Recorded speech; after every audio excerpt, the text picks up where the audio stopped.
ന ന ന കൃതണരകാം കൃതണരകാം കൃതണര കൃതണരകാം കൃതണരകാം കൃതണര കൃതണരകാം കൃതണരകാം കൃതണരകാം ന ന ന.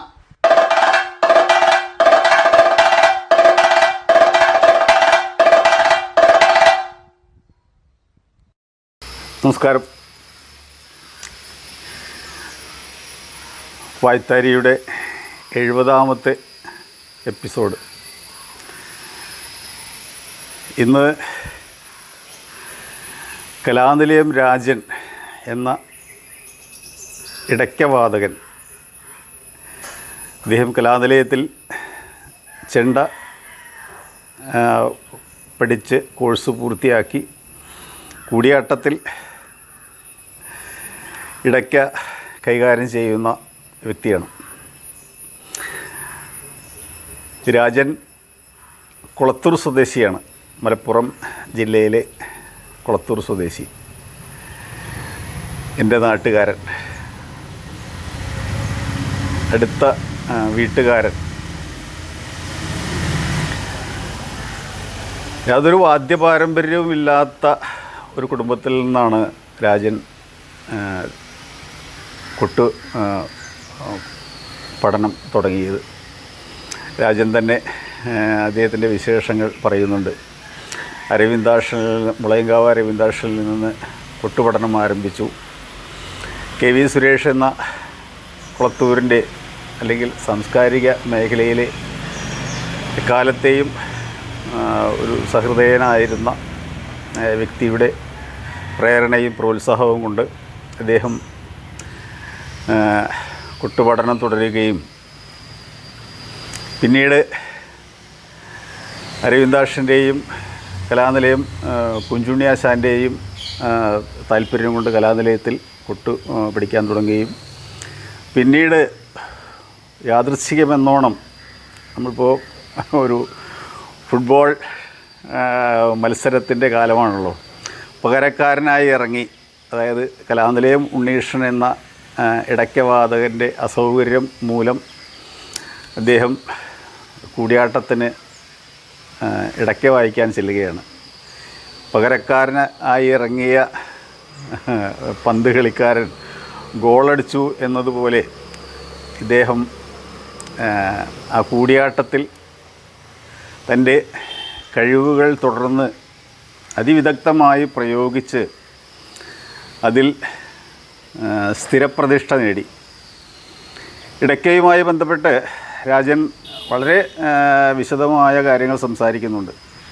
അടിസ്ഥാനപരമായി അദ്ദേഹത്തിന് അതിന് ഒരു പാഠ്യപദ്ധതിയോ അതിലൊരു സിലബസോ ഇല്ല എന്നുള്ളത് അദ്ദേഹം വളരെ വേദനയോടുകൂടി ഓർക്കുന്നുണ്ട്. അദ്ദേഹത്തിൻ്റെ അഭിപ്രായം അദ്ദേഹം തുറന്നു പറയാൻ മടിക്കുന്നില്ല എന്നർത്ഥം. ധാരാളം നല്ല നിർദ്ദേശങ്ങൾ, അഭിപ്രായങ്ങളൊക്കെ ഈ കലയുമായി ബന്ധപ്പെട്ട് രാജൻ അഭിപ്രായപ്പെടുന്നുണ്ട്.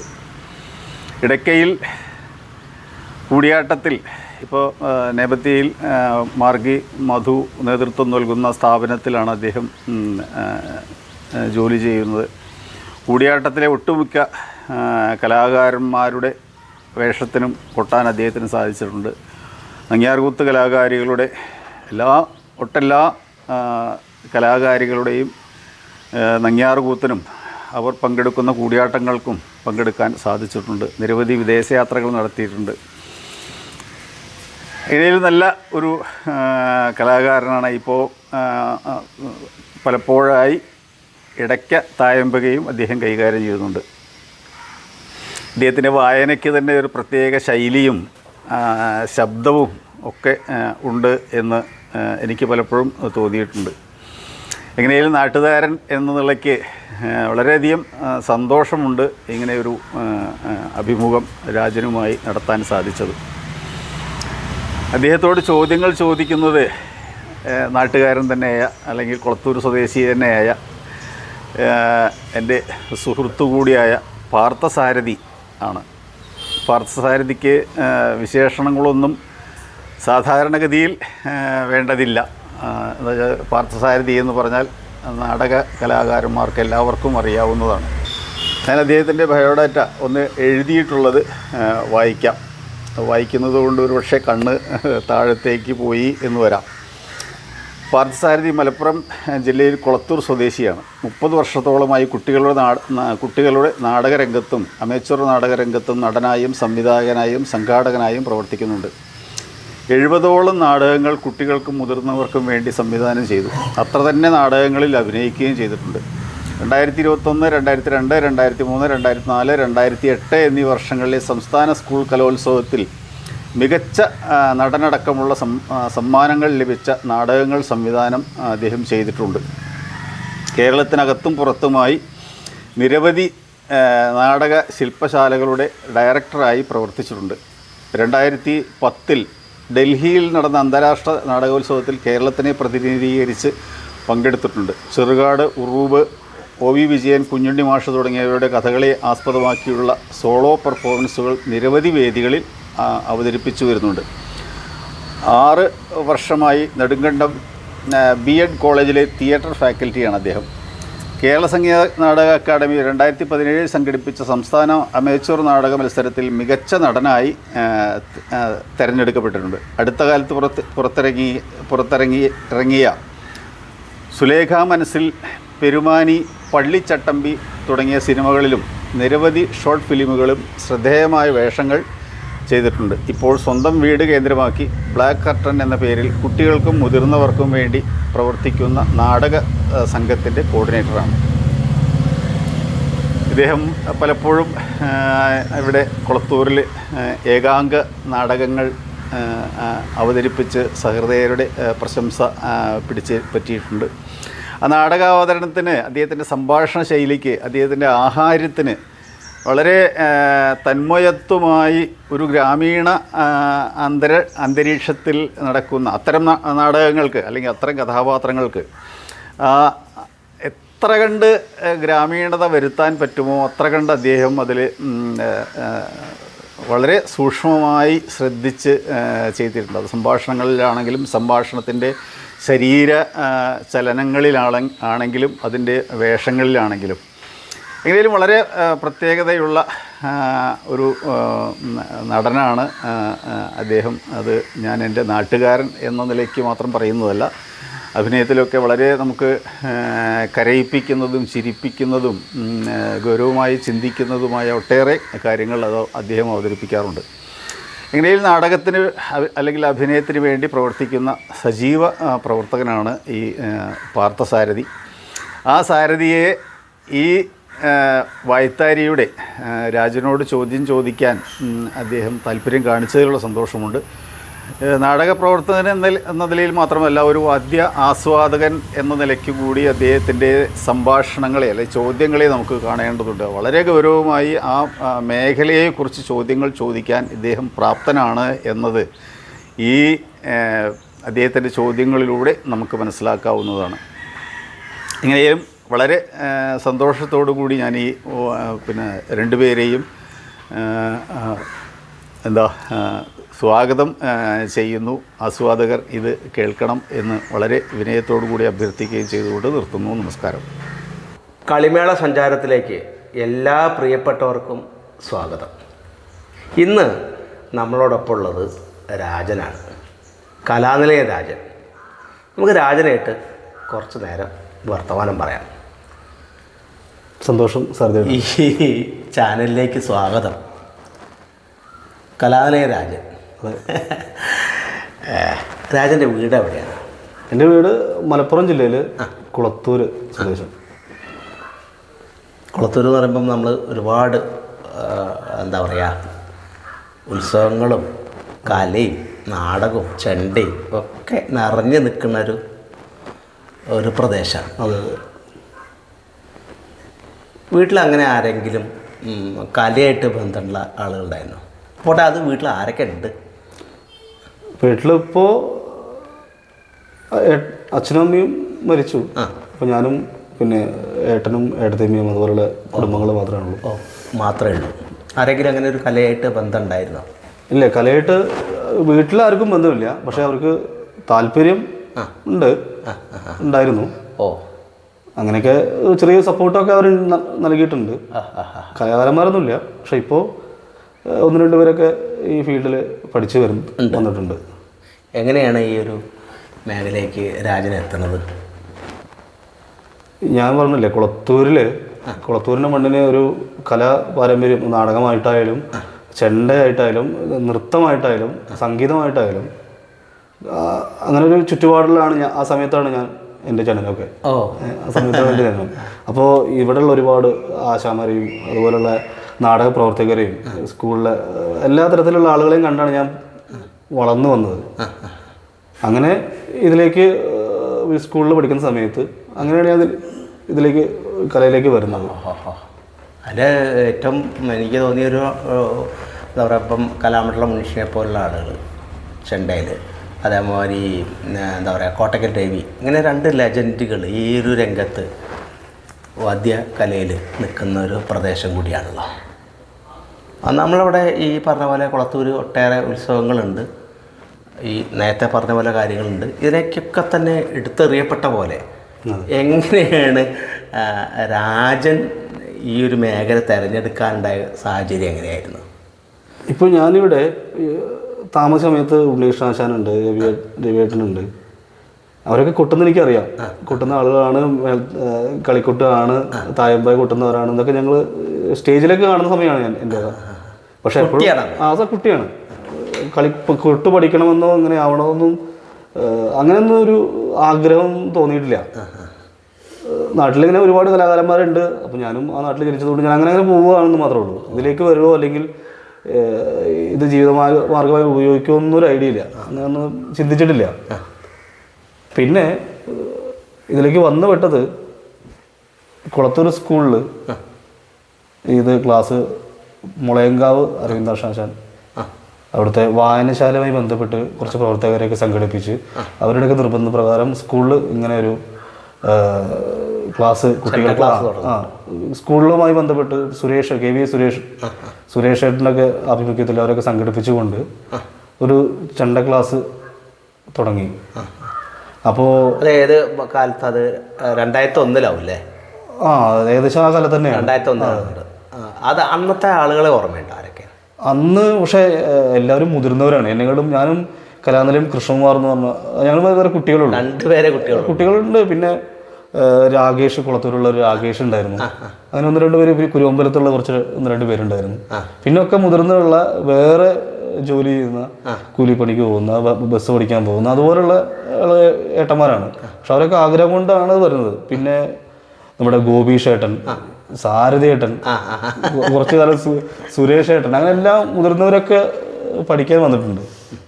പിന്നെ ഇതിലേക്ക് ഞാൻ എത്താൻ കാരണം, ഞാൻ ക്ലാസ് റൂമിൽ, സ്കൂളിലെ ക്ലാസ് റൂമിൽ അന്ന് മലയാളം ബി മലയാളം, നമ്മൾ മലയാളം സെക്കൻഡ് പാത്തുമ്മയുടെ ആളാണ് ആ സമയത്ത്. അത് കഥയാണല്ലോ, നമുക്ക് പറഞ്ഞ പോലെ പഠിക്കാൻ കുറച്ച് പുറകില്ല. അപ്പോൾ ഈ കഥ കേൾക്കാനാണ് താല്പര്യം.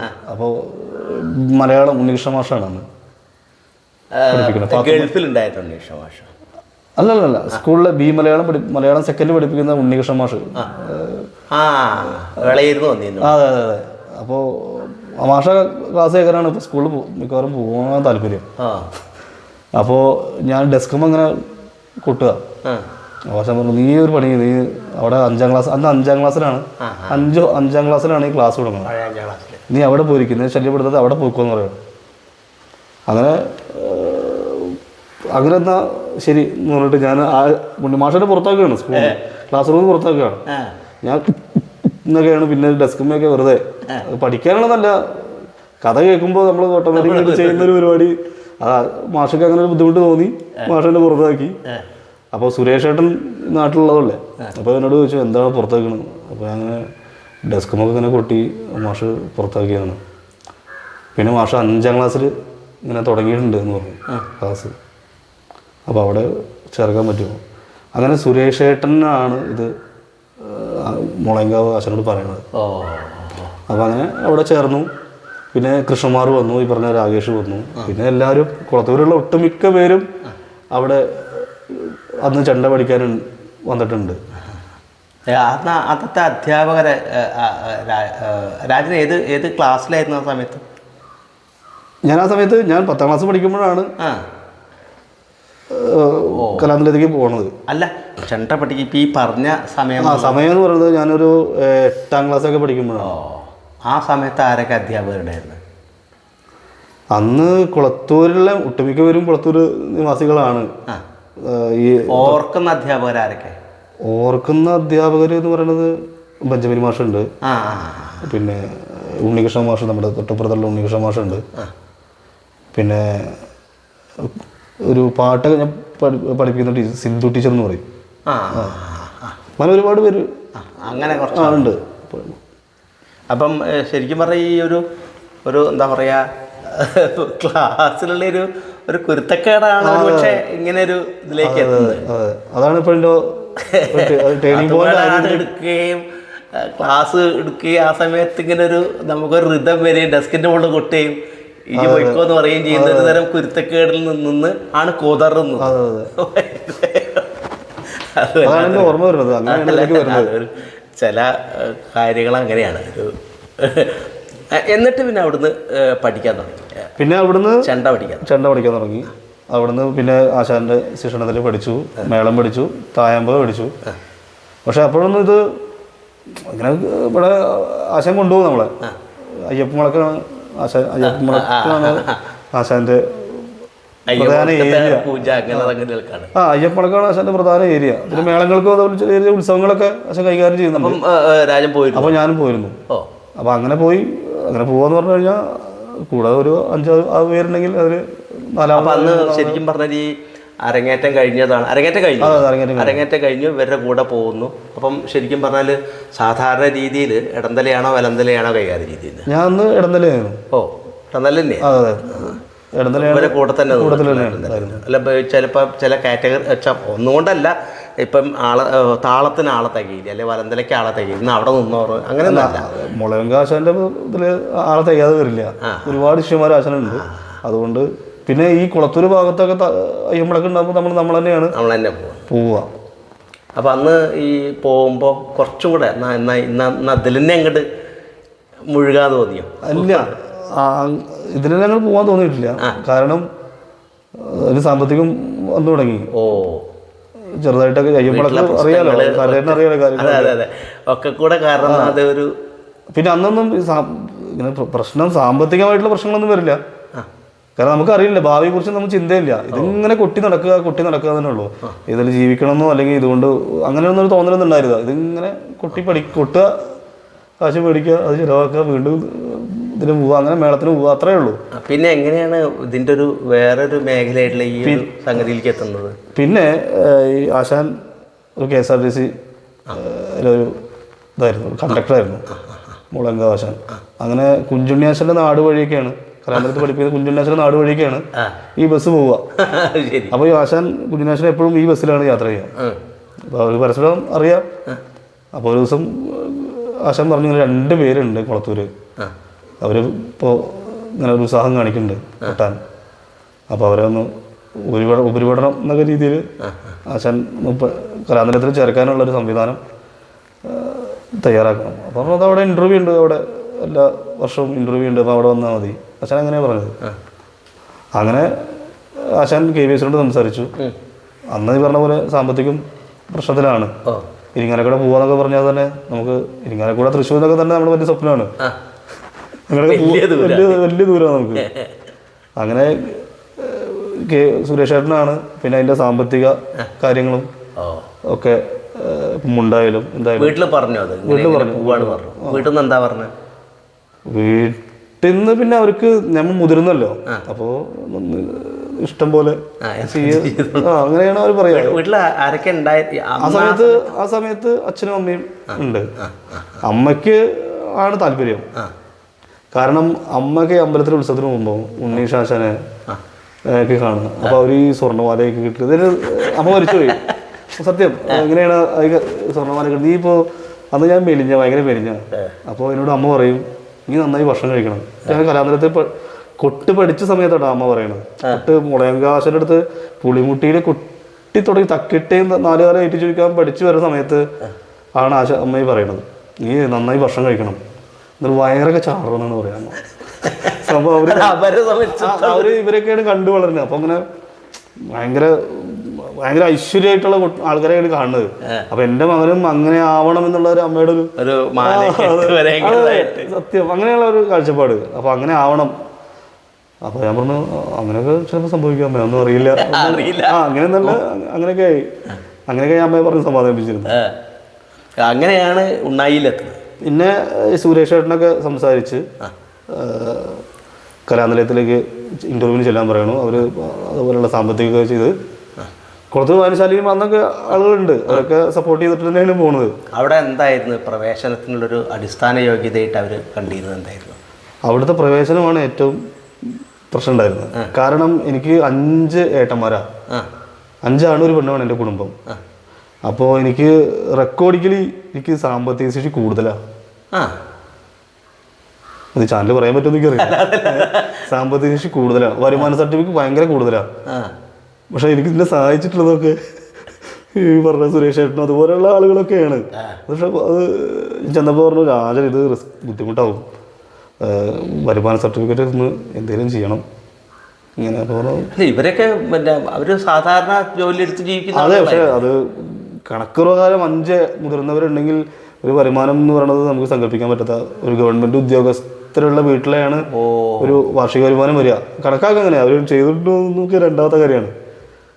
അപ്പോൾ ഞാൻ വില്ലേജ് പോയി സംസാരിച്ചു, ഇങ്ങനെയാണ് കാര്യങ്ങൾ. അന്ന് വില്ലേജ് ഓഫീസർ നമ്മുടെ സാരഥിയുടെ വീടിൻ്റെ ഓപ്പോസിറ്റുള്ള അപ്പോൾ കാര്യം അറിയാം. അപ്പോൾ എന്തൊക്കെയോ ചെയ്തു തന്ന് ഇങ്ങനെ കലാതലത്തിൽ അത് ആ വരുമാനത്തിൻ്റെ സർട്ടിഫിക്കറ്റിൻ്റെ കാര്യത്തിലാണ് അത് ഓക്കെ. അങ്ങനെയാണ് അവിടെ പഠനം തുടങ്ങുന്നത്. അവിടെ എന്താണ് ആദ്യത്തെ ഒരു അഭിമുഖത്തിൽ അല്ലെങ്കിൽ ഈ പറഞ്ഞ ഇൻ്റർവ്യൂവിൻ്റെ സമയത്ത് ആദ്യം എന്താ ചോദിച്ചത് അല്ലെങ്കിൽ ചെയ്യിച്ചത് എന്താ? നമ്മൾ ഇവിടുന്ന് തായമ്പകയും അതുപോലെ മേളമൊക്കെ പഠിച്ചു പോയതുകൊണ്ട് കൈ പിടിച്ച് പഠിപ്പിക്കുക. കുഞ്ചുനേശനാണ് അന്ന് മുട്ടിയെടുത്ത് തന്നത്. കുഞ്ചുനേശനും ശിവദാസാസനും കലാമണ്ഡലത്തിൽ ഉണ്ടായിരുന്ന പഠിച്ചിരുന്നത്. അപ്പോൾ ഇവിടുന്ന് പഠിച്ചു പോയതുകൊണ്ട് നമുക്ക് തക്കിട്ടയും തരികിട്ടയും ഗണപതിക്കയൊന്നും നമുക്ക്, പക്ഷെ അന്നൊന്നും അത്ര ടെൻഷൻ ഉണ്ടായിരുന്നില്ല. ഇന്റർവ്യൂ നിൽക്കുന്ന മുട്ടിയിലാണോ പൊട്ടിയത്? അതെ, മുട്ടിയിലാണ്. അല്ല, കാരണം അച്ഛൻ നേരത്തെ മുളയങ്കാശം പറഞ്ഞതുകൊണ്ട് ഈ 2 പേരാ വരുന്നതെന്ന് അറിയാം, ഇവർ കുറച്ച് പഠിച്ചിട്ടുണ്ടെന്ന് അറിയാം. അപ്പോൾ നേരെ ഇരുന്നു തക്കിട്ട തരികിട പഠിച്ചത് എന്തൊക്കെയാന്ന് കാണിക്കാൻ പറഞ്ഞു. അത് വൃത്തിയായിട്ട് പൊട്ടി. വൃത്തിയായിട്ട് രണ്ടുപേരും കൂടെ ഞങ്ങൾ ഒരുമിച്ചാണ് ആ ക്ലാസ്സിലേക്ക് വരുന്നത്. ഞാനും കൃഷ്ണകുമാറും ഒരുമിച്ചാണ് ക്ലാസ്സിലേക്ക് വരുന്നത്, ഒരുമിച്ചാണ് അവിടെ നിന്ന് പുറത്തിറങ്ങുന്നത്. അത് കഴിഞ്ഞപ്പോൾ അവിടെ പ്രവേശനം കിട്ടി. അവിടുത്തെ ഒരു അനുഭവങ്ങൾ എങ്ങനെയൊക്കെയാണ് സാധാരണ രീതിയിൽ? ഇപ്പം ഈ കലാമണ്ഡലത്തിലത്തെ പോലെയാണോ അല്ലെങ്കിൽ ഈ ഇവിടെ വേറെ ഏതെങ്കിലും സ്ഥാപനങ്ങളിലേതുപോലെ ഒരു ഇപ്പം അതിൻ്റെ ഒരു ചിട്ട ഉണ്ടാവുമല്ലോ, ആ ചിട്ടയൊക്കെ എങ്ങനെയായിരുന്നു? കലാമണ്ഡലത്തിൻ്റെ പോലെയല്ല, കാരണം അവിടെ കുറച്ച് ഒരു 13 പേരൊക്കെ ഉള്ളൂ. പിന്നെ ഞാൻ അവിടെ പഠിച്ചു തുടങ്ങിയ സമയത്താണ് പിന്നെ നമ്മുടെ കുളത്തൂരുള്ള നീരജ്, ജിത്തു, നാട്ടിൽ ജിത്തു എന്ന് പറയും, പിന്നെ നിഖിലോപ്പ, പിന്നെ തുള്ളൽ, ജിനീഷ്, അവർ ആ സമയത്ത് കലാമണ്ഡലത്തിലാണ്. ആ സമയത്ത് ഒരു കലാമണ്ഡലത്തിൽ പഠിക്കുന്നുണ്ട്, ഞാൻ ആ സമയത്ത് കലാമണ്ഡലത്തിലും പഠിക്കുന്നുണ്ട്. അപ്പോൾ ഞാൻ വെക്കേഷനൊക്കെ ഇവിടെ വരും, അവർ വെക്കേഷൻ വരും, ഞങ്ങൾ ഇവിടെ പാടത്തും പറമ്പിലേക്ക് കളിക്കും. അവർ 2 വഴിക്ക് ഇരിങ്ങലക്കൂടേക്കും കലാമണ്ഡലത്തിലേക്കും പോകും. പിന്നെ കലാനിലയത്തിലാകുമ്പോൾ അവിടെ ആകെ 13-14 പേരേ ഉള്ളൂ, പഠിക്കാനാകെ 14 പേരേ ഉള്ളൂ. പിന്നെ തൊട്ടപ്പുറത്ത് ഭദ്രക്ഷേത്രം, കൂടൽമാണിക്യ ക്ഷേത്രം. അങ്ങനെയാണ് അവിടെ. ആ ഭക്ഷണം ആണ് അവിടെ പ്രശ്നം. ഭക്ഷണമാണ് പ്രശ്നം. കാരണം അവിടുത്തെ മാനേജ്മെൻറ്റും മറ്റു കാര്യങ്ങളൊക്കെയാണ് അവിടുത്തെ ഭക്ഷണം. അവിടെ കുറച്ച് ബുദ്ധിമുട്ടായിരുന്നു. അന്ന് ഞാൻ ചെല്ലുന്ന സമയത്ത് രാഘവനാശാൻ ഉണ്ട്, ചെണ്ടയിൽ തന്നെ. അല്ലല്ല, അത് വേഷം രാഘവനാശാൻ. പിന്നെ ഗോപിയാശാൻ, നെല്ലുവായി ഗോപി എന്നൊക്കെ പറയും, ഗോപിയാശാൻ. പിന്നെ ഗോപിനാഥനാശാൻ, ചെറിയ ഗോപിനാഥനാശാൻ വേഷത്തിന്. ചെണ്ടയ്ക്ക് കുഞ്ചുണ്ണിയാശാൻ, കലാമണ്ഡലം ശിവദാസ്. പിന്നെ മദ്ദളത്തിന് പെരുവനും ഹരി, പിന്നൊരു കലാമണ്ഡലം പ്രകാശൻ. ഇവരൊക്കെയാണ്. രാജനും കൃഷ്ണകുമാറും ചെണ്ടയിലായിരുന്നു. അതെ, 2 പേരേ ഉള്ളൂ. ഏതാ? ചെണ്ടയുടെ ആശാമാരായിട്ട്. ചെണ്ടയുടെ 2 പേര് ആശാമാരേ ഉള്ളൂ. അപ്പം അവിടെ എങ്ങനെയായിരുന്നു രാവിലെ എത്ര മണിക്ക് എണീക്കുന്നത്? നിഷ്കർഷകളൊക്കെ എങ്ങനെയായിരുന്നു? രാവിലെ 4:30 എണീക്കും. 4:30 എണീക്കും. പിന്നെ വായും കഴുകി സാധകം 5 മണിക്ക് തുടങ്ങും. ഒരു 6-7 മണി വരെയൊക്കെ, മാക്സിമം 7 മണി വരെയൊക്കെ സാധകം ചെയ്യിക്കും. പിന്നെ 2 വർഷം കഴിഞ്ഞ്, 1 വർഷം കഴിഞ്ഞ്, 1.5 വർഷം കഴിഞ്ഞപ്പോൾ നേരെ കളിക്കൂട്ടിലേക്ക് പുറപ്പാട്, കേളി പുറപ്പാട്, അങ്ങനെ പഠിപ്പിച്ചു തുടങ്ങി. മേളമൊക്കെ തായ്മയൊക്കെ ഇവിടുന്ന്, കാരണം അവിടെ കലാനിലയത്തിൽ കലാമണ്ഡലത്തിലെ പോലെ മേളം, തായമ്പക ഇത് പഠിപ്പിച്ചിട്ടില്ല. അത് ബേസിക്കായിട്ട് തായമ്പക പഠിപ്പിക്കുന്നില്ലാതെ സാധാരണ നമ്മൾ തന്നെയാണ് അത് ഡെവലപ്പ് ചെയ്യേണ്ടത്. പക്ഷെ അതിന് കൂടുതൽ പ്രാധാന്യം അവിടെ കൊടുക്കുന്നില്ല. കളിക്കൂട്ടിന് മാത്രമായിരുന്നു അവിടെ പ്രാധാന്യം. അപ്പോൾ കേളി ശരിക്കും പറഞ്ഞാൽ അങ്ങനെയാണെങ്കിൽ ഇപ്പം രാജനും കൃഷ്ണകുമാറൊക്കെ അങ്ങനെ ഈ പറഞ്ഞ പോലെ മേളം, ചെണ്ടമേളം, തായമ്പകയൊക്കെയുള്ള കഴിഞ്ഞത്. അപ്പം ഇത് വേറൊരു അനുഭവമായിരുന്നു അല്ലേ ശരിക്കും? കളിക്കൊട്ട് എന്നുള്ളത് വേറൊരു വഴിയല്ലേ? അതെ അതെ, കളിക്കൊട്ടിന് വേറെ വഴി എന്ന് പറഞ്ഞാൽ നമ്മൾ സാധാരണ മേളത്തിലും തായമ്പയിലും ആകെ ഒരു താളം മാത്രം കൈകാര്യം ചെയ്താൽ മതി. പിന്നെ ഈ കളിക്കൂട്ട് പറയുമ്പോൾ സംഗീതമുണ്ട്, ഒരുപാട് നീളമുള്ള താളങ്ങളുണ്ട്, അടന്ത, ചെമ്പ, അതുപോലെയുള്ള പലതരത്തിലുള്ള താളങ്ങളിലും നമ്മൾ വായിക്കേണ്ടതുണ്ട്, കൊട്ടേണ്ടതുണ്ട്. പിന്നെ അഭിനയത്തിന് കൊട്ടേണ്ടതുണ്ട്, കലാശത്തിന് കൊട്ടേണ്ടതുണ്ട്. അങ്ങനെ ഒരുപാട് കാര്യങ്ങൾ പഠിക്കാനുണ്ട്. അത് എത്ര വർഷത്തെ കോഴ്സായിരുന്നത്? അത് അവിടെ 4 വർഷമാണ് ഡിപ്ലോമ, പിന്നെ 2 വർഷം PG.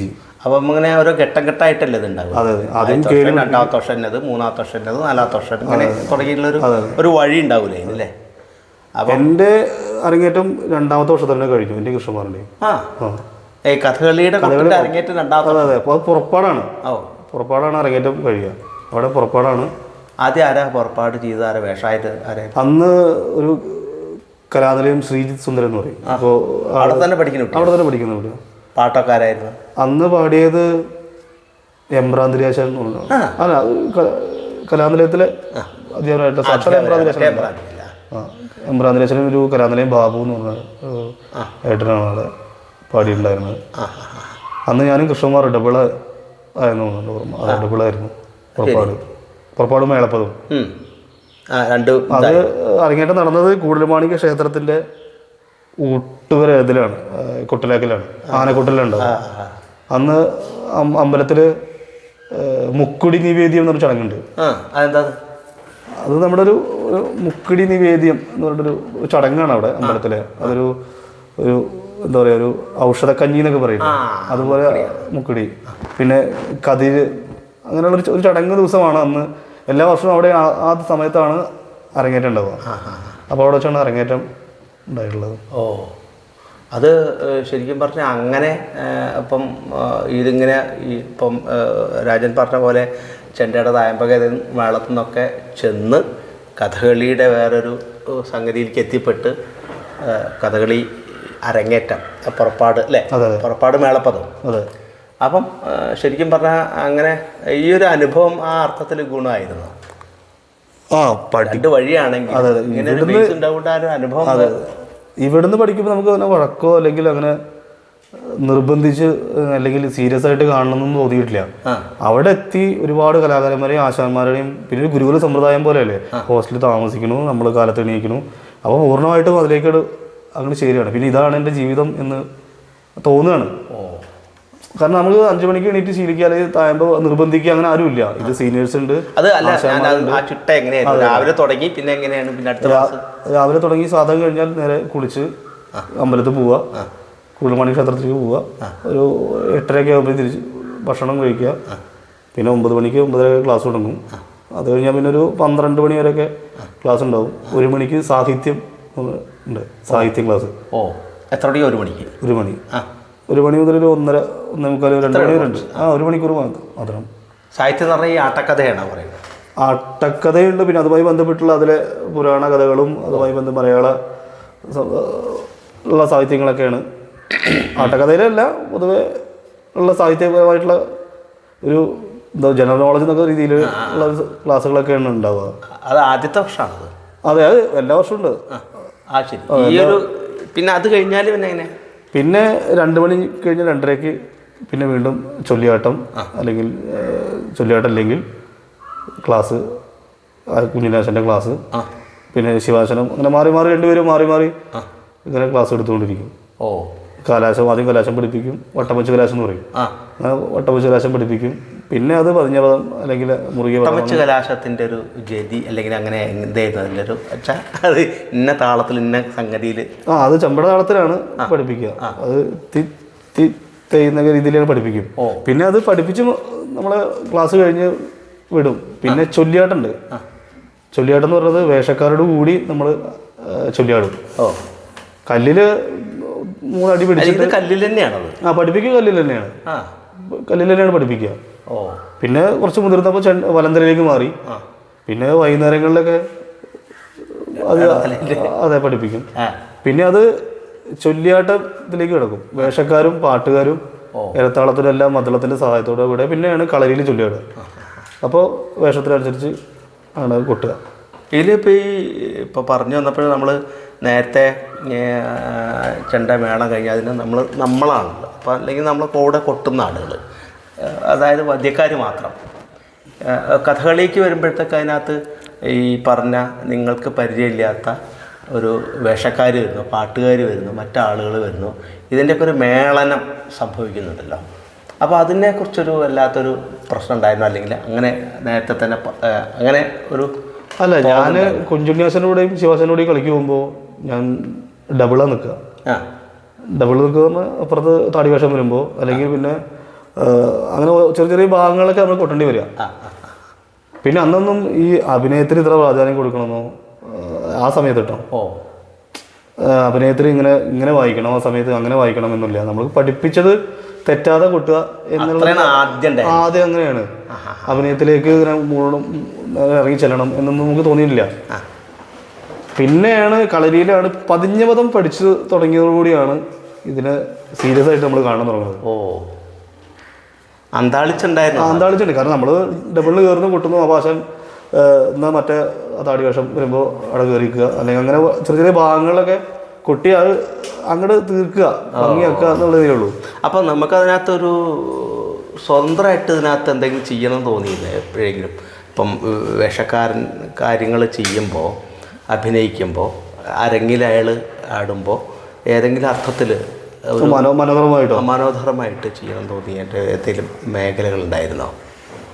മനോധർമ്മമായിട്ട് ചെയ്തിട്ടുണ്ടോ? അത് അങ്ങനെ ചെയ്യേണ്ടി വന്നിട്ടില്ല. ഈ നമ്മളെ ആ സമയത്ത് നമ്മൾ ആ സമയത്ത് ഈ പറഞ്ഞ പോലെ പ്രഗത്ഭരായിട്ടുള്ള അല്ലെങ്കിൽ നമ്മളെക്കാട്ടും കുറച്ച് മുതിർന്ന വേഷക്കാരെ കൂടെയാണ് നമ്മൾ കൊട്ടുന്നത്. അപ്പോൾ അങ്ങനെയാണ് മുതിർന്ന വേഷക്കാരാകുമ്പോൾ സാധാരണ രീതിയിൽ നിങ്ങൾ വളരെ ഇപ്പം ജൂനിയേഴ്സ് അങ്ങനെ വെച്ചാൽ അങ്ങനെയല്ല. അപ്പോൾ അവർക്ക് വിഷയമൊന്നുമില്ല, അത് ഇല്ല, പ്രശ്നമൊന്നുമില്ല, അവർക്ക് അങ്ങനെ കുഴപ്പമൊന്നുമില്ല. അവർ നിങ്ങളായിട്ടൊരു ഒരു എന്താ പറയുക, കളിയുടെ മുമ്പ് തന്നെ ഇന്ന രീതിയിൽ വേണം, ഇങ്ങനെ സംഗതികൾ വേണം എന്നൊക്കെ പറയുന്നു. അതൊന്നുമില്ല. അത് അങ്ങനത്തെ ഒരു ആവശ്യം വരാറില്ല. ഇല്ല, ഇപ്പോൾ പറയുന്നുണ്ട് ചില പ്രധാന വേഷമൊക്കെ ഉണ്ടാകുമ്പോൾ പുതിയ സാധാരണ അവർ എന്താ പറയുക ചൊല്ലിയാട്ടം നടത്തുകയും ചൊല്ലിയാട്ടമല്ല, അവർ എന്താ പറയുക തൻ്റെയാട്ടം നടത്തുകയൊക്കെ ചെയ്യും സമയത്ത് ഒരു രീതി ഉണ്ടാവുമല്ലോ. എന്തായാലും ഒരു മേഖലയിൽ ഇന്ന സമയത്ത് ഞാൻ ഇങ്ങനെ ചെയ്യും, അങ്ങനെ ഒരു അങ്ങനെ സംസാരിക്കാറൊക്കെ ഉണ്ട്. അത് അവർ അണിയറയിൽ ഒരു വേഷം കിട്ടുന്ന സമയത്ത് എന്തെങ്കിലും ചെയ്യാൻ ഉദ്ദേശിക്കുന്നുണ്ടോ, അതോ പതിവ് പോലെയാണെന്നൊക്കെ ചോദിക്കും. അങ്ങനെയൊക്കെയാണ് എൻ്റെ ഭാഷ. ശരി, പതിവ് പോലെ അങ്ങനെയാണ് ഭാഷ, അങ്ങനെയാണ്. അപ്പോൾ അവർ പറയും എൻ്റെ ഭാഗത്ത് ഇങ്ങനെ ചെയ്യാൻ ഉദ്ദേശിക്കുന്നുണ്ട്. പിന്നെ അത് ശീലം കൊണ്ട് അങ്ങോട്ട് ചെയ്തു പോകുന്നതാണ്. പിന്നെ നാളെയും ഇതുപോലെ വേറൊരു രംഗത്ത് നമ്മളത് പ്രതീക്ഷിക്കണം. ചിലപ്പോൾ ഇദ്ദേഹം അങ്ങനെ ചെയ്യാൻ സാധ്യതയുണ്ട്, അങ്ങനെയൊക്കെ ഇയാളും അങ്ങനെ ചെയ്യാൻ സാധ്യതയുണ്ട്. അപ്പം നമ്മളൊന്ന് കരുതും, അത്രേ ഉള്ളൂ. അപ്പം അങ്ങനെ കഥകളി കൊട്ടിൻ്റെ ഒക്കെ ഒരു സംഗതിയിൽ എത്ര കാലം പോയി? കഥകളിക്കൊട്ട് അങ്ങനെ ഒരു 4-5 വർഷം അങ്ങനെ കഥകളിക്കൊട്ട് മാത്രമായിട്ട് പോയിട്ടുണ്ട്. ആ സമയത്ത് വരുമാനം തരുമോ? അച്ഛാ പൈസ എന്തെങ്കിലും തരിക? പുറത്തേക്ക് കളിക്കൊക്കെ പോയിരുന്നു? ഞാൻ 1-2-3 കളിക്കൊക്കെ പോയിട്ടുണ്ട്. 2-3 കളിക്കൊക്കെ ഒറ്റയ്ക്ക് പോയിട്ടുണ്ട്. കിരാതം പോലെയുള്ള കഥകളൊക്കെയാണ്, കുചേലവൃത്തം ഇതുപോലുള്ള കഥകൾ. പക്ഷെ സാമ്പത്തികം അങ്ങനെ തരാം ഇവരുടെ തന്നെ കളിയാവുകൊണ്ട് അത്രയൊന്നും നമ്മുടെ പഠനത്തിന്റെ ഭാഗം കൂടി ആകാം. പിന്നെ എങ്ങനെയാണ്, എപ്പോഴാണ് അതൊരു വരുമാനത്തിന്റെ അല്ലെങ്കിൽ ഏതെങ്കിലും രീതിയിൽ ഒരു സാമ്പത്തികം കിട്ടാൻ തുടങ്ങിയത് ഈ മേഖലയിൽ? പിന്നെ ഞാൻ മേളത്തിന് ശിവാസന്റെ കൂടെ പോയിരുന്നു. ഇരിങ്ങാലക്കുട എന്ന് പറഞ്ഞ മേളത്തിന്റെ ഒരു ഏരിയയാണ്. കോടമാണിക്ക അമ്പലത്തിൽ നിരവധി ഇരിങ്ങാലക്കുട മൊത്തം ഉത്സവങ്ങളും അങ്ങനെ സംഗതികളൊക്കെ നടക്കും. അങ്ങനെയാണ് ഞാൻ കുറച്ച് സാമ്പത്തികമായിട്ട് ആ സമയത്ത് തോന്നിയത്, കുറച്ച് സാമ്പത്തികം മേളത്തിൽ കിട്ടുന്നുണ്ട് എന്ന് തോന്നിയത്. അങ്ങനെ ഞാൻ ശിവാശാൻ്റെ കൂടെ മേളത്തിന് ഇറങ്ങി കുറച്ച് കാലം അങ്ങനെ പോയി. ആ സമയത്ത് അവർ പിന്നെ പുറത്തേക്ക് കളിക്ക് പോയിരുന്നു, അതായത് കേരളത്തിൽ നിന്ന് വിട്ട് അല്ലെങ്കിൽ ഇന്ത്യയിൽ നിന്ന് വിട്ട് കളിക്കൊക്കെ പോയിരുന്നോ? ഇല്ല, വിദേശത്തേക്കൊന്നും കഥകളിയായിട്ട് ഞാൻ പോയിട്ടില്ല. കഥകളിയായിട്ട് പോയില്ല. അവരുടെ കൂടെ ആകെ പോയിട്ടുള്ളത് ഗുജറാത്തിലാണ് കളിക്ക് പോയിട്ടുള്ളത്. ആകെ ഗുജറാത്തിലൊരു കളിക്ക് മാത്രമാണ് ഞാൻ കേരളത്തിൽ നിന്ന് പുറത്ത് പോയിട്ടുള്ളത്, ഒറ്റ കളിക്ക്. ആദ്യത്തെ അനുഭവം കേരളത്തിൽ പുറത്ത് പോയല്ലേ? അതെ. അത് നമ്മുടെ ഏതായിരുന്നു കളി? അത് ഭഗവതും കുചേലവൃത്തമായിരുന്നു. അതാരായിരുന്നു? കലാനിലയം മനോജ്, അതുപോലെ ശ്രീജി സുന്ദരൻ, അങ്ങനെ കുറച്ച് പേരുണ്ട്. രാജനും പിന്നെ ആരായിരുന്നു? കൃഷ്ണകുമാറുണ്ടായിരുന്നോ? ഇല്ല, പിന്നെ നീരജ് ഉണ്ടായിരുന്നു, അങ്ങനെ ഭഗവത് ഉണ്ടായിരുന്നു. അത് സോളോ പെർഫോമൻസ് ആയിരുന്നു. അതൊക്കെയാണ് ഓർമ്മ. ശരി. പിന്നെ കഥകളി ചെണ്ടയായിട്ട് എനിക്ക് പുറത്തേക്ക് പോകേണ്ടി വന്നിട്ടില്ല. പിന്നെ എങ്ങനെയാണിത് ഈ ഒരു ഇത്രയൊക്കെ ഒരു വേറെ രീതിയിൽ കഥകളി ചെണ്ടയും കഥകളിയുടെ ഒരു വഴിയൊക്കെ ഉണ്ടായിരുന്നു? ഇപ്പം സത്യത്തിൽ രാജന് അറിയപ്പെടുന്ന എന്താ പറയുക, അല്ലെങ്കിൽ നമ്മളൊക്കെ ഇടയ്ക്കായിട്ട് ബന്ധപ്പെട്ടു അല്ലേ? അപ്പോൾ കാരണം എനിക്കെന്നെ അറിയാം എൻ്റെ കഥകളിക്കൊട്ടിൽ അങ്ങനെ അങ്ങോട്ട് ജീവിക്കാനോ അല്ലെങ്കിൽ അതിലേക്കാണ് പോകാനുള്ളൊരു എന്താ പറയുക, നമ്മൾ സ്വയം തോന്നി തുടങ്ങി. ഇതിൽ ഒരുപാട് എൻ്റെ സുഹൃത്തന്നെ കൃഷ്ണകുമാർ എന്നെ കൂടെ നന്നായി കൂട്ടും, എന്നെ കൂടെ നന്നായിട്ട് വായിക്കും. കളിക്ക് കൂടാൻ കുറച്ച് ബുദ്ധി കൂടുതലുണ്ട്, നന്നായി വായിക്കും. ഞാൻ അങ്ങനെ പറഞ്ഞതല്ല. അപ്പോൾ അവൻ നന്നായി വായിക്കും, കൊട്ടും. അപ്പോൾ ഞാനും പിന്നെ ഇനിയിപ്പോൾ ജീവിക്കണം, അപ്പോൾ വേറെ എന്തെങ്കിലും ഒരു ഏർപ്പാട് വേണം. അപ്പോൾ അങ്ങനെ കലാനിലയം ഉണ്ണികൃഷ്ണേട്ടൻ എന്ന് പറയും. കൂടിയാട്ടത്തിന് തൊട്ടടുത്ത് തന്നെയാണ് ഗുരുകുലം, കൂടിയാട്ട സ്ഥാപനമാണ് അമ്മന്നൂർ ഗുരുകുലം. അവിടെ എല്ലാ വർഷവും അല്ലെങ്കിൽ ഇടയ്ക്കിടയ്ക്കൊക്കെ കൂടിയാട്ടം നങ്ങ്യാർകൂത്തൊക്കെ ഉണ്ടാവാറുണ്ട്. അപ്പോൾ ഞങ്ങൾ ചില സമയത്ത് അവിടെ ഫെസ്റ്റിവൽ ഉണ്ടാകുമ്പോൾ ഞങ്ങൾ 13 പേരുണ്ട്. അവർ ഞങ്ങൾ കൂടിയാട്ടം കാണാൻ ഇതിൽ പോവും, അവിടെ ഭക്ഷണമൊക്കെ ഉണ്ടാവാൻ കഴിക്കും. അപ്പോൾ കഥകളിക്ക് ശ്രീവേഷം വരുമ്പോൾ ഇടയ്ക്ക് വായിക്കണം. അപ്പോൾ ശിവാശൻ എന്നെ പറഞ്ഞേക്കുക, രണ്ടേ കൊണ്ട് പറ്റില്ല, അപ്പോൾ ഇടയ്ക്കായിട്ട് പോക്കൂട്ടത്തിലായിരിക്കും. സാരിയൊക്കെ വരുമ്പോൾ അല്ലെങ്കിൽ ഒരുപാട് സമയം ശ്രീവേഷം കൈകാര്യം ചെയ്യേണ്ട പദങ്ങളൊക്കെ ഉണ്ടെങ്കിൽ ശിവാശൻ എന്നെ കയറ്റി വിടും. അങ്ങനെയാണ് ഇടയ്ക്ക് വായിച്ചു തുടങ്ങിയത്. അവിടെ സാധാരണ ആരെങ്കിലും കണ്ടുള്ളത് ശ്രീവേഷത്തിന് ഈ മദ്ദളം വായിക്കുന്നു, ഇടയ്ക്കും വരുന്നു. അവിടെ സത്യത്തിൽ ഇതിന് തുല്യ പ്രാധാന്യമാണോ അല്ലെങ്കിൽ മദ്ദളത്തിനാണോ പ്രാധാന്യം? എങ്ങനെയാണ് ഇതിനകത്ത് ഇതിനെ ചേർക്കുന്നത്? എങ്ങനെയാണ് ഇടയ്ക്ക്? അത് മദ്ദളത്തിനാണ് പ്രാധാന്യം. ഇടയ്ക്ക് സംബന്ധിച്ച് പറയുകയാണെങ്കിൽ ഇടയ്ക്ക് അന്നും ഇന്നും ഒരു അക്കമ്പനീഷ് വാദ്യമാണ്, ഒരു എന്താ പറയുക, ചേർക്കേണ്ട വാദ്യമാണ്, കൂടിച്ചേരുന്ന വാദ്യം മാത്രമാണ്. എല്ലാത്തിനും ഇടയ്ക്ക് ചേർക്കാൻ പറ്റും. കച്ചേരിക്കായാലും ഹിന്ദുസ്ഥാനിലും എല്ലാത്തിനും ഇടയ്ക്ക് ചേർക്കാൻ പറ്റും. എല്ലാ വാദ്യത്തിനും ഞാൻ പറഞ്ഞത് എല്ലാ കലാരൂപത്തിനും ചേർക്കാൻ പറ്റും. ഇപ്പം തോന്നിയൊരു കാര്യമാണ്. അങ്ങനെയാണെങ്കിൽ ഈ ഇടയ്ക്ക് മാത്രമായിട്ടൊരു നിലനിൽപ്പില്ല അല്ലേ ആ സമയം? ഇടയ്ക്ക് ഒരു ശ്രീവേഷം ആരെങ്കിലും നടക്കുന്നു, എന്നാൽ ഇടയ്ക്ക് മാത്രമായിട്ട് അങ്ങനെ ഇല്ല. ഇടയ്ക്കൊക്കെ ഇതിപ്പോൾ കലാനിലയത്തിലായാലും ഒരു എനിക്ക് തോന്നിയ ഒരു പലപ്പോഴും പതിഞ്ഞപതൊക്കെ ആകും തോന്നുന്നുണ്ട് അല്ലേ ആ സമയത്ത്. അപ്പം ശരിക്കും പറഞ്ഞാൽ ഒരു മൃദുവാദ്യം എന്നുള്ള എനിക്ക്, അപ്പം നിങ്ങൾ ദേവവാദ്യം എന്ന് പറയുമെങ്കിൽ പോലും അങ്ങനെയാണെങ്കിൽ അതിനകത്ത് അതിനൊരു സാധ്യതയില്ലേ? എനിക്ക് പറഞ്ഞ പോലെ ഇടയ്ക്ക് അങ്ങനെ ഒരു അതിൻ്റെ സൗന്ദര്യം കൊണ്ട് ലാസ്യം ആണല്ലോ. അപ്പോൾ ഈ പറഞ്ഞ മൃദു എന്ന് പറഞ്ഞ പോലെ സ്ത്രീവേഷം ഒരു ലാസ്യമായി കൈകാര്യം ചെയ്യുന്നുണ്ട്. ഇടയ്ക്കുന്ന വാദ്യം ലാസ്യം ശബ്ദമാണ്. അതുകൊണ്ട് അങ്ങനെ അങ്ങനെ ചേർത്ത് വായിക്കുകയാണ്. അതിന് പ്രത്യേകിച്ച് പ്രാധാന്യങ്ങളോ അല്ലെങ്കിൽ പ്രത്യേകിച്ച് വായ്ത്തേരികളോ ഒന്നും ഇന്ന് കലാനിലയത്തിലും ഇല്ല, കലാമണ്ഡലത്തിലും ഇല്ല, സദനത്തിലും ഇല്ല. ഒരു സ്ഥലത്തും ഇതിന് പ്രത്യേക സിലബസ് ഇല്ല. ഇതുവരെ ഒരു സിലബസ് ഇല്ല. അതുകൊണ്ട് തന്നെ അത് എപ്പോഴും ഒരു അക്കമ്പനീഷ് വാദ്യമായിട്ട് ഒരു എന്താ ഒരു എല്ലാത്തിലും ചേർക്കാം, അല്ലെങ്കിൽ ആ ഇടയ്ക്ക എന്ന വാദ്യം കൈകാര്യം ചെയ്യുന്ന ഒരു കലാരൂപം ഇന്നില്ല. ഇപ്പം നമ്മൾ അവിടെ നിർത്തിയത്. എന്നിട്ട് ഇതൊന്ന് പിന്നെ എങ്ങനെ ജമ്പ് ചെയ്ത് എന്നിട്ട് പിന്നെ കലാനിലയത്തിൽ ഉണ്ണികൃഷ്ണൻ ആളെ കൂടിയാട്ടത്തിന് വായിക്കുന്ന വേറൊരു ആർട്ടിസ്റ്റാണ്. അപ്പോൾ അങ്ങനെ ഉണ്ണിഷേട്ടൻ എന്നെ ഗുരുകുലത്തിലേക്ക് വിളിച്ചു. കൂടിയാട്ടത്തിന് ഉണ്ണിഷേട്ടന് ഒഴിവില്ലാത്ത സമയത്ത് ഫെസ്റ്റിവലിന് വിളിച്ചു. അപ്പോൾ ഞാനവിടെ പോയിട്ട് ഇതുപോലെ ഈ ശ്രീവേഷത്തിന് വായിക്കുന്ന പോലെ തന്നെ കൂടിയാട്ടത്തിന് അവിടെ എന്ന് വെച്ചാൽ കുറച്ച് അടിച്ചു വായിക്കണം. അല്ല, അതിനു മുമ്പേ അപ്പം അങ്ങനെയാണെങ്കിൽ ഈ പറഞ്ഞ പോലെ ശ്രീവേഷത്തിന് ഇടയ്ക്കയിൽ കൊട്ടിയ ഒരു പരിചയമാണോ നേരെ? അതെ അതെ, അങ്ങനെ പൂർണ്ണമായിട്ടും അത് അത്ര സമയമൊന്നും കഥകളിക്ക് ശ്രീവേഷത്തിന് ഇടയ്ക്ക് വായിക്കേണ്ട ആവശ്യം വരാറില്ല. അല്ല, ഞാൻ പറഞ്ഞത് അപ്പം അങ്ങനെയാണെങ്കിൽ ഇപ്പം നിങ്ങൾ പഠിച്ച ഈ ഒരു സാധനത്തിനകത്ത് അതിനൊരു ബേസിക് പാഠം ഉണ്ടാവില്ലേ ഇടയ്ക്ക്? ഇടയ്ക്ക് സാധാരണ ഇടയ്ക്ക് പഠിക്കുകയാണെങ്കിൽ അതിന് ചെണ്ടയുടെ ഒരു സ്വാധീനം ഭയങ്കരമായിട്ടുണ്ട്. ചെണ്ട പഠിച്ചവർക്ക് കുറച്ച് എളുപ്പമാണ് എന്ന് മാത്രമേ ഉള്ളൂ. കൈയിൻ്റെ ഒന്ന് ശ്രദ്ധിച്ചാൽ മതി, അത്രേ ഉള്ളൂ. കൈ മറിയുന്ന വിധവും ഒക്കെ കുറച്ച് എളുപ്പമാണ് കൈകാര്യം ചെയ്യാൻ എന്ന് മാത്രമേ. വായ്ത്താരികളൊക്കെ ഏതാണ്ട് ഒരേ മാതിരിയാണോ? അതിൻ്റെ വായ്ത്താരികളൊക്കെ ഏകദേശം ഒരുപോലെ തന്നെ, തക്കിട്ട തരികിട എന്നുള്ള വായ്ത്താരി തന്നെയാണ്. പിന്നെ ക്ഷേത്രത്തിലെ കൂറുണ്ട്, ക്ഷേത്രത്തിൻ്റെ അകത്തിൽ കൂറ്, അതിന് പ്രത്യേകിച്ച് വായ്ത്താരിയാണ്. പക്ഷെ ആ വായ്ത്താരി ഒന്നും നമുക്ക് ഇടയ്ക്കൽ ഒരു പഞ്ചായത്തിനായാലും കൂടിയാട്ടത്തിനായാലും ആ വായ്ത്താരി ഉപയോഗിച്ച് തകർന്നുള്ള വായ്ത്താരികളൊക്കെ ഉണ്ട്. അത് അമ്പലത്തിൽ വായിക്കേണ്ട വായ്ത്താരിയാണ്, എതിർത്ത് പൂജയ്ക്ക് വായിക്കേണ്ട. അത് എനിക്ക് ഓർമ്മയില്ല. അപ്പം അങ്ങനെ ആ വായ്ത്താരികളൊന്നും ശരിക്കും ഈ പഞ്ചായത്തിലോ അല്ലെങ്കിൽ ഇതുപോലുള്ള മോഹിനിയാട്ടത്തിലോ അല്ലെങ്കിൽ ഇടയ്ക്ക് കൈകാര്യം ചെയ്യേണ്ട ഒരു വിഷയത്തിലും വായിക്കേണ്ടി വരില്ല. അമ്പലത്തിൽ മാത്രം. നേരെ ഈ പറഞ്ഞ പോലെ പിന്നെ ഇദ്ദേഹമാണ് ഇടയ്ക്കയിലേക്ക് ഒരു സാധ്യത ഉണ്ടാക്കി തരുന്നത്. അതെ, അങ്ങനെയാണ് ഞാൻ ആ കൂട്ടുകാരത്തിൽ പോണത്. പക്ഷെ വായിക്കേണ്ട രീതി വ്യത്യാസമുണ്ട് അവിടെ. കാരണം ഇവിടെ കുറച്ച് ലാസ്യതാണ്, ഒന്ന് മദ്ദളത്തിന് അല്ലെങ്കിൽ കലാശത്തേക്ക് ഇങ്ങനെ ഒരു മുത്താരിപ്പ് വെച്ച് അവസാനിപ്പിച്ച് അങ്ങനെയൊക്കെ സപ്പോർട്ട് ചെയ്ത് വായിച്ചാൽ മതി എന്നാണ് ഞാൻ മനസ്സിലാക്കിയിട്ടുണ്ടായിരുന്നത്. പക്ഷെ കഥകളിയിൽ ശ്രീകൃഷ്ണത്തിന് പിന്നെ കൂടിയാട്ടത്തിൽ എത്തുമ്പോഴാണ് ഇത് കുറച്ച് അടിച്ചു വായിക്കണം എന്ന രീതിക്ക് വന്നത്. അത് ഈ മിഴാവിന്റെ ഒച്ചയുടെ ഒപ്പം എത്താൻ വേണ്ടിയിട്ടാണോ, അതല്ലെങ്കിൽ ശരിക്കും ഒപ്പം എത്താൻ പാടില്ല എന്നാണ് പറയാം, താഴെ നിൽക്കണം എന്നാണ്. പക്ഷെ ഞാനൊക്കെ വിട്ടുപോകാറുണ്ട്.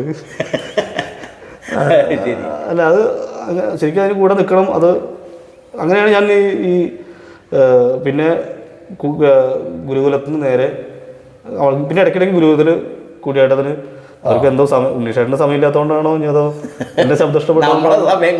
അതെ അതെ. അപ്പോൾ അങ്ങനെ ഇടയ്ക്കിടയ്ക്ക് ഞാൻ അവിടെ പോയി. പിന്നെ കലാനിലയത്തിലേക്ക് പോക്ക് കുറവായി. കലാനിലയത്തിലേക്ക് ഉള്ള വരവ് കുറഞ്ഞു. അല്ല, ഞാൻ ചോദിച്ചില്ലേ, അപ്പോൾ കലാനിലയത്തിലെ പഠനം അവസാനിക്കുന്നത്? പിന്നെ ഞാൻ സീനിയർ ആയല്ലോ. അല്ല, പഠനം അവസാനിക്കുന്നത് പഠനം 2007 അവസാനിക്കും. കഴിഞ്ഞു. PG കാര്യങ്ങളൊക്കെ കഴിഞ്ഞു. പിന്നെ സ്വതന്ത്രനായി. അതെ, പിന്നെ കലാനിലയത്തിൽ പഠിച്ചുകൊണ്ടിരിക്കുമ്പോൾ തന്നെ ഞാൻ കൂടിയാട്ടത്തിന് അങ്ങോട്ട് പോകുന്നുണ്ട്. അതാണ് പറഞ്ഞത്. പിന്നെ കലാനിലയത്തേക്ക് ഇങ്ങനെ പതുക്കെ പോകും, അവിടെ നിന്ന് നേരെ ഗുരുകുലത്തിലേക്ക് പോകും. അങ്ങനെയൊക്കെ വന്നു തുടങ്ങിയത്. ഇവിടെ 6:30 സാധകം ഉണ്ടെങ്കിൽ ഞാൻ അവിടെ നങ്ങ്യാർകൂത്തിനാണോ കൂട്ടിയാട്ടത്തിനാണോ? ഏതാ? ഞാൻ ആദ്യം വായിച്ചത് നങ്ങ്യാർകൂത്തിനാണ്. അതാരായിരുന്നു? അത് ഉഷാ നങ്ങ്യാർ എന്ന് പറയും. അങ്ങനെയാണ് പോണത്. അന്ന് മറ്റേ ഉണ്ണീഷേട്ടനാണ് ഉഷാ നങ്ങ്യാർക്ക് വായിക്കേണ്ട പ്രധാന ഇടയ്ക്കാരനാണ്. അപ്പോൾ അന്നെന്തോ ഉണ്ണീഷേട്ടനെന്തോ പെലെ അങ്ങനെ എന്തോ കാര്യം വന്നപ്പോൾ അമ്പലത്തിൽ കയറാൻ പറ്റില്ല. അപ്പോൾ അന്ന് അതാണ് ഞാൻ പറയാൻ വന്നത്. അത് കോട്ടയത്ത് ഒരു അമ്പലത്തിലാണ് ഞാൻ ആദ്യമായിട്ട് അകത്ത് കയറി വായിക്കേണ്ടി വരുന്നത്. ഒരു കൂത്തമ്പലമുണ്ട് അവിടെ. അവിടെ ഞാൻ ആദ്യമായിട്ട് അവിടെ നിന്നാണ്, അമ്പലത്തിൽ നിന്നാണ് ഞാൻ കുളിച്ചൊക്കെ വന്ന്. അന്ന് VK ഹരിഹരൻ മിഴാവ്. അതെ അതെ. അന്ന് ഞങ്ങളൊക്കെ പോയി ഒരുമിച്ച് കുളിച്ച് വന്ന് അങ്ങനെയാണ് ആ കൂത്തമ്പലത്തിനകത്ത് കയറി കൊട്ടി. പിന്നെന്തോ ദൈവം ഭാഗ്യം എന്ന് പറയാം. പിന്നെ അവിടെ നിന്ന് അങ്ങോട്ട് അറിയായിരുന്നു രാജൻ ഇങ്ങനെ ചെണ്ടകലാകാരനാണ്, ഇത് ഇങ്ങനെ ഒരു ഇതായിട്ട് വന്നാണ്. അപ്പം അതിൻ്റെ ഒരു പ്രശ്നം ഉണ്ടാവില്ല. ഹരിയേട്ടനൊന്നും പിന്നെ അതിനറിയില്ല. ഉണ്ണീഷേട്ടൻ ആണ് എന്നെ പറഞ്ഞേക്കുന്നത്. നിങ്ങൾ തമ്മിൽ അറിയില്ല? ഇല്ല. ഞാൻ പറഞ്ഞില്ലേ, കൂടിയാട്ടവുമായി ബന്ധപ്പെട്ട് ഞാൻ ഇരിങ്ങാലക്കുടയും ഈ ഗുരുകുലം വേണുജിയുടെ ഗുരുകുലം അല്ലെങ്കിൽ ആ ബന്ധം മാത്രമേ ഉള്ളൂ. അവിടെ നിന്ന് അങ്ങോട്ടുള്ള ഒരു കൂടിയാട്ടക്കാരെ എനിക്കറിയില്ല. കാരണം കൂടിയാട്ടം കാണാൻ പാടില്ല. കൂത്തമ്പലത്തിൽ കൂടൽമാണിക്ക് കൂത്തമ്പലത്തിൽ അമ്മന്നൂരിൻ്റെ കൂത്തുണ്ടാവും. അത് കഴിഞ്ഞാലാണ് ഞങ്ങൾക്ക് അവിടെ ആ തഴപൂജ കഴിഞ്ഞാൽ ഞങ്ങൾക്ക് ഭക്ഷണം കിട്ടും. ഭക്ഷണം എന്ന് പറയുന്നത് നമ്മുടെ ഞാൻ പറഞ്ഞില്ലേ കലാനിലയത്തിൽ ഭക്ഷണത്തിൻ്റെ പ്രശ്നം പറഞ്ഞില്ലേ, അത് ചോദിച്ചില്ല. അപ്പോൾ അവിടെ അതെ കുഴപ്പമില്ല. അവിടെ അമ്പലത്തിൽ വഴുതന നിവേദ്യം ഉണ്ട്. വഴുതന നിവേദ്യം അത് പ്രധാന വഴിപാടാണ്. അവിടെ വയറിന് ഉദരരോഗത്തിനൊക്കെ നല്ല. അപ്പോൾ അവിടെ ഈ കൂടിയാട്ടം കഴിഞ്ഞാലാണ് അത് കൊടുക്കുക. അപ്പോൾ ഞങ്ങൾ എല്ലാവരും ബക്കറ്റിൽ പോയിട്ട് അത് മേടിക്കും. പക്ഷെ നിവേദ്യം ആയതുകൊണ്ട് ഉപ്പും മുളകൊന്നും ഉണ്ടാവില്ല. അത് ഞങ്ങൾ ഹോസ്റ്റലിൽ പോയിട്ട് വഴുതനങ്ങ അത് നേദിച്ചിട്ടാണ് തരിക. അത് കൊണ്ടുപോയിട്ട് പിന്നെ മുളക് കിട്ടും. അതങ്ങനെയാണ്. കൂടിയാട്ടം കൂത്തുമ്പോഴത്തേക്ക് കയറാൻ പാടില്ല, അവിടെ പുറത്ത് കിടക്കുന്നത്. അത് അകത്ത് ചടങ്ങായതുകൊണ്ട് നമ്മൾ ഈ ഇത് കഴിയുന്നവരെ ഇത് കഴിഞ്ഞാലേ ഇത് കൊടുക്കുള്ളൂ. അപ്പോൾ ഇത് കഴിഞ്ഞവരെ ഇങ്ങനെ ഇരിക്കണം. നമുക്കൊന്നും മനസ്സിലാവില്ല. നമ്മൾ മൊത്തം ചിന്ത അകത്ത നിവേദ്യത്തിലാണ്. അങ്ങനെ ഇത് കഴിഞ്ഞ് ഞങ്ങൾ നേരെ ഓടി അത് മേടിച്ച് ബക്കറ്റ് കൊണ്ടുപോയി. അങ്ങനെയാണ് കൂടിയാട്ടം കാണുന്നത്. താമസമൊക്കെ എവിടെ ഇരുന്നപ്പോൾ കരാന്തര ഹോസ്റ്റലിലാണ്. ഹോസ്റ്റലിലേക്ക് കൊണ്ടുപോകും, ബക്കറ്റിൽ കൊണ്ടുപോകും. അവിടെ ചെന്നിട്ട് അവിടെ കൊണ്ടുപോയിട്ട് ഒഴിക്കും. ഉപ്പാണ് പ്രധാനം, അതിട്ടാണ് കഴിക്കുക. ഉപ്പുണ്ടാവും, വെളിച്ചുണ്ടാവില്ല. അങ്ങനെയാണ് കൂടിയാട്ടത്തിന്റെ ആദ്യം കാണുന്നത്. അങ്ങനെയാണ്. പിന്നെ ഗുരുകുലത്തിലേക്കൊക്കെ പോയി അവിടുന്ന് അങ്ങനെ ഈ പറഞ്ഞ ഇത് ഭയങ്കര സാദൃശ്യമുണ്ട്. അതായത് രാജൻ ആദ്യം പറഞ്ഞല്ലോ, ഫാത്തുമ്മയുടെ ആട് പഠിപ്പിക്കുമ്പോൾ ഡെസ്കിൽ കൊട്ടിയിട്ട് കുരുത്തക്കേട് കാണിച്ചിട്ടാണ് ചെണ്ടയിലെത്തുന്നത്. വിശപ്പ് കൊണ്ട് അല്ലെങ്കിൽ വേറെ രുചി അറിയാൻ ഈ സാധനത്തിന് വേണ്ടി കാത്തുനിന്ന് കൂടിയാട്ടം കാണുന്നു. അവിടെ വഴുതന വേദി കിട്ടുന്നു. ഒരു വല്ലാത്തൊരു ഇത് എന്നല്ലേ പല പ്രഗത്ഭരായിട്ടുള്ള ആശാന്മാരൊക്കെ ഓരോ സ്ഥാപനങ്ങളിലും ആ വിഷയം പഠിക്കാൻ ചെണ്ട പഠിക്കാൻ പോയൊരു പാട്ട് പാടുന്നു, പാട്ട് പഠിക്കാൻ പോയി ചെണ്ട കൊട്ടുന്നു. അങ്ങനത്തെ ഒരുപാട് അനുഭവങ്ങൾ നമുക്കറിയാം. അങ്ങനെയൊക്കെ ഉണ്ട്. അങ്ങനെ നമ്മൾ പിന്നെ ഇടയ്ക്കയിൽ ഇപ്പം നങ്ങ്യാർകൂത്തിൻ്റെ ഉഷാദങ്ങ്യാരുടെ കൂടെയാണ് ആദ്യം ചെയ്തത് അല്ലേ? അന്നുണ്ടായിരുന്ന ഒരു അനുഭവം എങ്ങനെയായിരുന്നു? അന്ന് പേടിയാണ്. കാരണം നമ്മൾ അബദ്ധം എന്തെങ്കിലും മിഴാവിൻ്റെ മുകളിലേക്ക് നമ്മളെന്താ പേരെടുക്കാൻ വേണ്ടിയിട്ട്, നമ്മൾ പെട്ടെന്ന് ഇതിലേക്ക് കയറാൻ വേണ്ടിയിട്ട്, ഇതിൽ നിലനിൽക്കാൻ വേണ്ടിയിട്ട് നമ്മൾ കുറച്ച് കൂടുതൽ അമർത്തി വായിക്കുകയും കയറി വായിക്കുകയും ചെയ്യും. അപ്പോൾ എന്നോട് ഉണ്ണിച്ചേട്ടൻ പറഞ്ഞു, അതൊന്നും ചെയ്യേണ്ടത് നീ സാധാരണ ആംഗലാപ്പിലേ ചെയ്താൽ മതി. അപ്പം അന്ന് എന്തോ ഭാഗ്യം നീ പറഞ്ഞ പോലെ അങ്ങനെ മോശമായില്ല എന്ന് അവർക്ക് തോന്നി. പിന്നെ സത്യത്തിൽ ഈ അരങ്ങിൽ നിൽക്കുന്ന ആക്ടറെ സംബന്ധിച്ചിടത്തോളം അവർ സ്ത്രീ ആയിക്കോട്ടെ പുരുഷനായിക്കോട്ടെ അവരൊരു സപ്പോർട്ടിങ് എലമെൻ്റ് ആയിട്ടല്ല, അഭിനയത്തിൻ്റെ സപ്പോർട്ടിങ് എലമെൻ്റ് ആയിട്ടാണ് സത്യത്തിൽ ഈ മിഴാവ് ഇതിലൊക്കെ നങ്ങ്യാർകൂത്തിലായാലും കൂടിയാട്ടത്തിലായത്തൊക്കെ വരുന്നത് സാധനം. അപ്പം അതിനകത്ത് മിഴാവിന് ആ ഒരു സാധ്യത വേറെ രീതിയിലുണ്ടെന്ന് രാജനെപ്പോഴും തോന്നിയിട്ടുണ്ടോ? അല്ല ഇടയ്ക്കയിൽ അപ്പം മിഴാവ് അവിടെ ഉണ്ട്, എന്നാൽ അതിനകത്ത് ഇടയ്ക്കൊരു സാധ്യത ഉണ്ടെന്ന് തോന്നിയിട്ടുണ്ടോ? ഇടയ്ക്ക് ആ സമയത്തൊന്നും എനിക്ക് സാധ്യത തോന്നിയിട്ടുണ്ടായിരുന്നില്ല. പിന്നീട് എപ്പോഴും തോന്നിയില്ല അങ്ങനെ. പിന്നെ അത് കൂടുതൽ പിന്നെ ഇതിലേക്ക് ആയി ചിന്ത ഇടയ്ക്കിലേക്ക് മാത്രമായി. കാരണം ചെണ്ട ഒരുവിധം ഒഴിവായ പോലെ ആയി. ചെണ്ട ഒരുവിധം മേളം മാത്രമായി. മേളം ഞാൻ ചില അമ്പലങ്ങളിൽ ഞാൻ ജോലി ചെയ്യുന്ന അമ്പലങ്ങളിൽ മാത്രം ഉത്സവത്തിന് മേളം മാത്രമായി. പിന്നെ കേളി മാത്രമായി. പക്ഷെ കൂടുതൽ ഞാൻ കൂടിയാട്ടം നങ്ങ്യാർകൂത്ത് മേഖലയിലേക്കാണ് തിരിഞ്ഞത്. അതിന് ഞാൻ ഈ പറഞ്ഞ പോലെ ആളുകൾ കുറവാണ്. കൂടിയാട്ടത്തിന് ഇടയ്ക്ക് വായിക്കുക, നങ്ങ്യാർകൂത്തിന് ഇടയ്ക്ക് വായിക്കുക എന്ന് പറയുന്നത് ആളുകൾ വളരെ കുറവാണ്.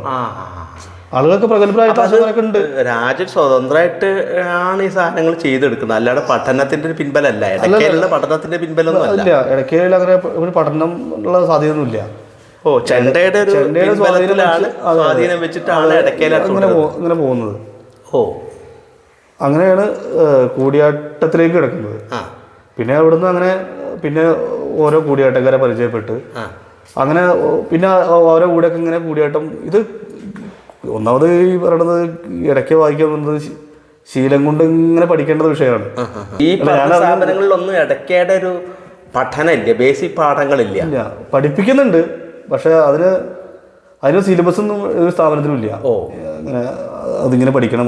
കാരണം എന്താ വെച്ചാൽ ഇത് ഈ ഇടയ്ക്ക് കൈകാര്യം ചെയ്തൊരു കലാരൂപം ഇല്ല. ഇപ്പോൾ കഥകളി ആകുമ്പോൾ ചെണ്ട എന്നുള്ള മെയിൻ വാദ്യമുണ്ട്, ഒരു മദ്ദളം വരുന്നുണ്ട്.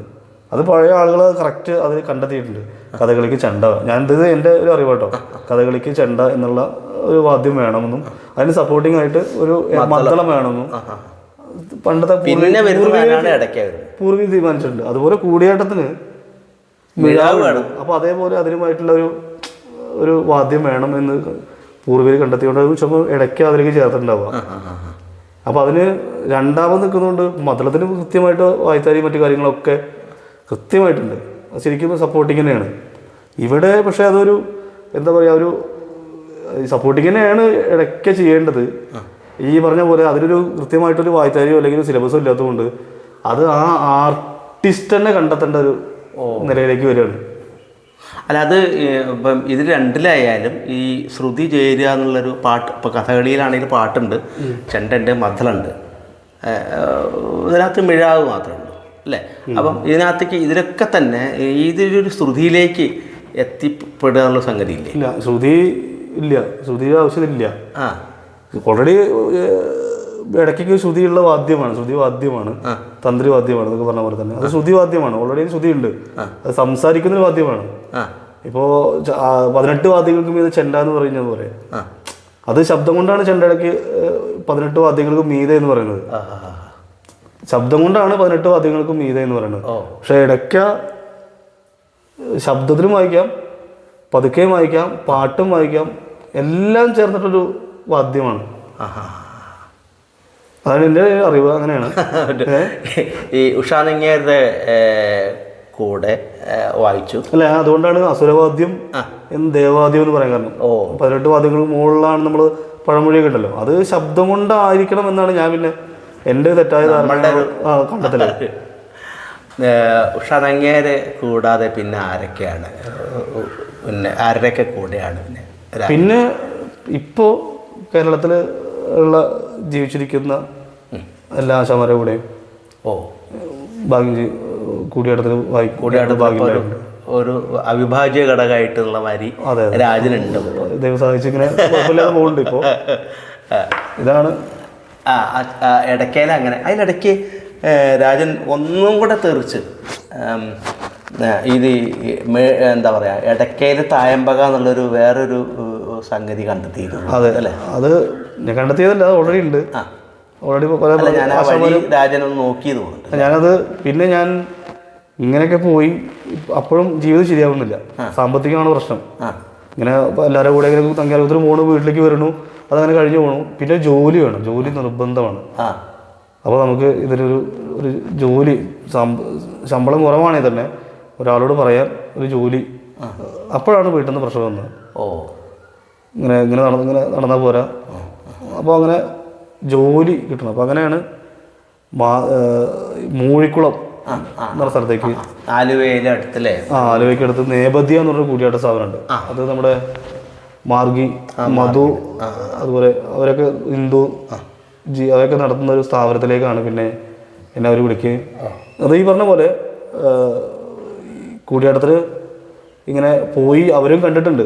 ഈ നേപഥ്യയിലുള്ള മധുവേട്ടനൊക്കെ കണ്ടിട്ട് ഇങ്ങനെ ഒഴിവ് അവിടെ ഉണ്ട്, അയാളോട് സംസാരിക്കൂ, വരാൻ പറ്റുകയാണെങ്കിൽ വന്നോട്ടെ. അങ്ങനെയാണ് ഞാനവിടെ ജോയിൻ ചെയ്യുന്നത്.